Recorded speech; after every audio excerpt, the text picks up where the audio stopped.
In a time long forgotten, when the sky was nearer to the earth and the gods still walked among men, there lived a child named Jango. He laughed like other children. He walked like other men, but the blood in his veins was not like theirs. For Jango was the son of Amazanda, the great king of the gods above the skies. Yet he was raised among mortals, and like the moon hidden behind clouds, his true nature remained unseen. But hear this: a land that forgets the gods invites its own destruction. The people turned away from sacred ways. They broke ancient laws. They dishonored the spirits of the land, and the heavens grew angry.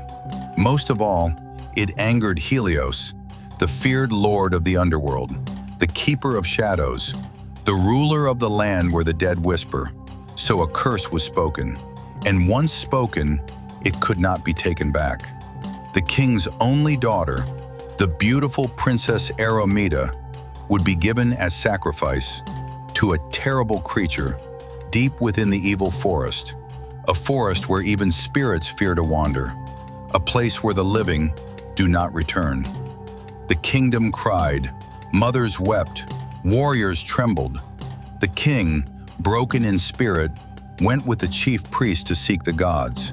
They poured libations, they called upon the ancestors, and the gods answered. There is only one way to break the curse. Bring us the head of Messala. Ah, Messala. Once she was the pride of the land, a woman whose beauty made even the sun pause. But pride can destroy even the most beautiful soul. She defiled the sacred temple of Elena, the goddess of the land, and for that, she was cursed. Her beauty twisted, her soul darkened.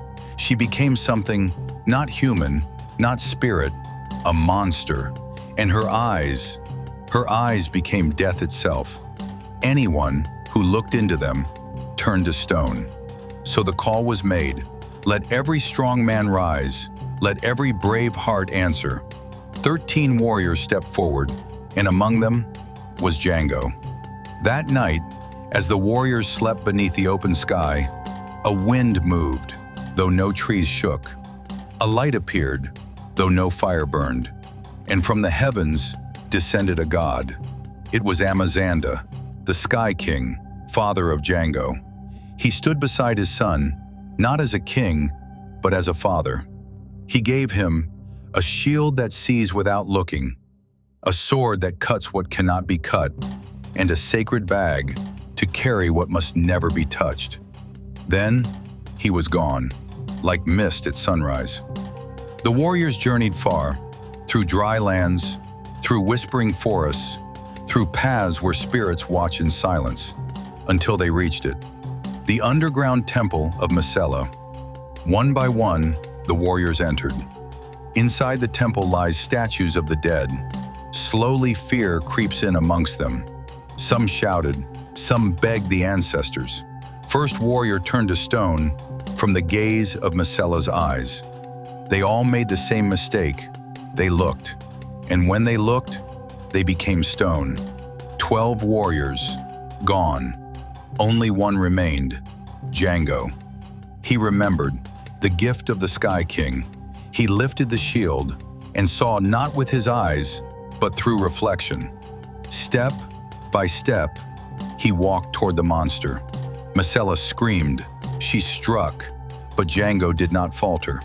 With the strength of gods and the courage of men, he raised the sword and ended her curse. Her head was his. But the story was not over. No, the princess had already been taken to the evil forest.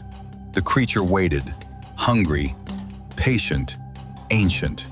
But Jango entered the forest, alone, unafraid. When the creature rose, Jango did not run. He stood his ground, and at the perfect moment, he revealed the head of Messala. The creature looked, and like all who looked before it, it turned to stone. The curse was broken. The land was free. The gods were satisfied.